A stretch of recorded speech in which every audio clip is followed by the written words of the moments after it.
There it was. Skyripper's armature. The stuff that dreams are made of. Engineers' dreams, anyway. The device was intricate. No one alive had the skill to make a thing like it. How was it part of a weapon at all? He'd have to ask a scientist. But first, he'd get the second piece. Skyripper had a heart. A core that had come to rest on the next island. Well, there was another island he could reach.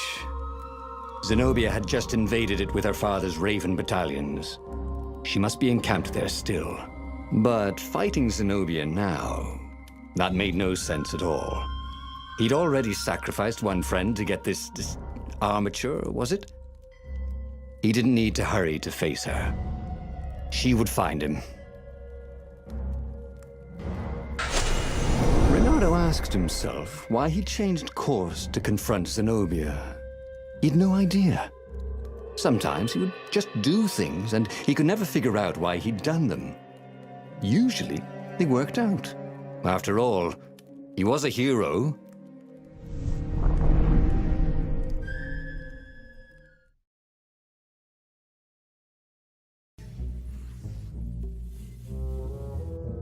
The truth is, though, he wanted to see her, wasn't it?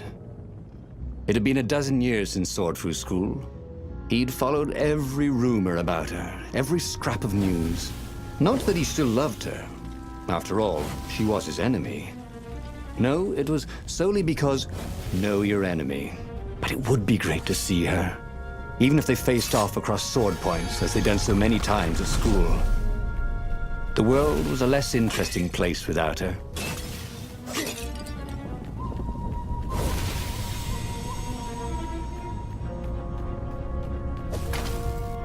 The city was burning, and there was no one to put out the fires.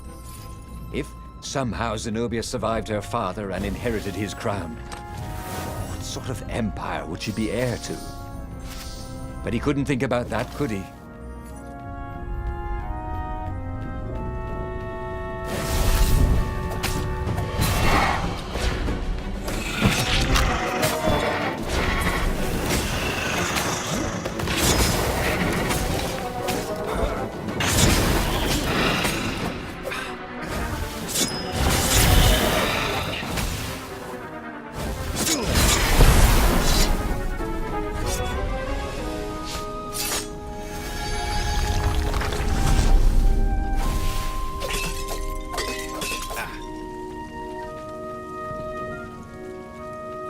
People had laughed at the government workbench placement program, but you could see the benefits everywhere.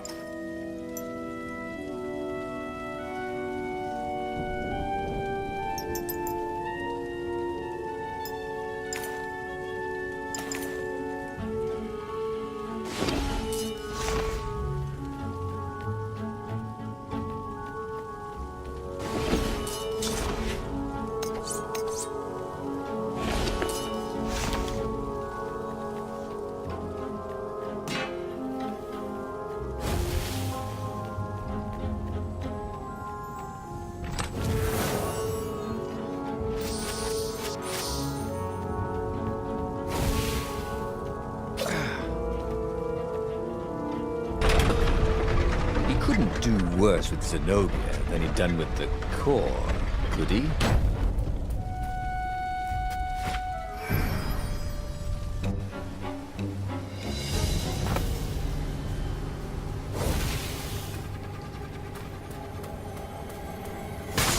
Once, he'd found a Superman issue #1 in mint condition in a jar he'd broken. He planned to keep breaking things until he had the whole series.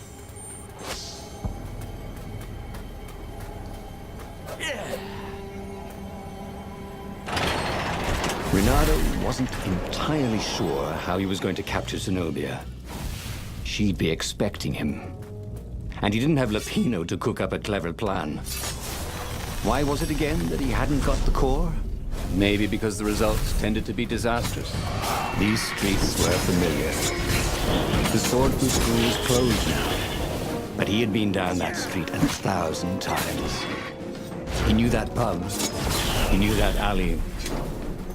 He knew the alley behind it much too well. No wonder Zenobia had chosen to invade this island herself.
Renato slinked through Zenobia's ship, making no sound at all.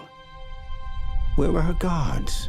Finally, he reached her bedroom. She was curled up on her bed. Oh, he'd forgotten how beautiful she was. How sleek, how soft. He tapped her on the shoulder with his sword. She vanished. And he suddenly noticed he couldn't move except his mouth. In fact, soon he couldn't keep his mouth shut. He told Zenobia everything. Sky Ripper, the Iblistone, even where the secret rebel base was, until he was hoarse. It was some kind of truth spell. A talky truth spell. She called her father by Farspeaker Toad and filled His Majesty in. But why didn't he get the core? Croaked the Farspeaker in something like His Majesty's croak. Because I missed you, darling. Renato grinned. He doesn't even know why, frowned Zenobia. That makes no sense. It's a trap, shouted the Emperor. I'll meet you at the outpost, and I'll bring my interrogators. If Renato came face to face with the Emperor, maybe he could assassinate him. But maybe it would be smarter and safer to turn Zenobia against her father. You're lying, she said. Somehow you're lying. The spell hadn't worn off yet. He had to tell the truth.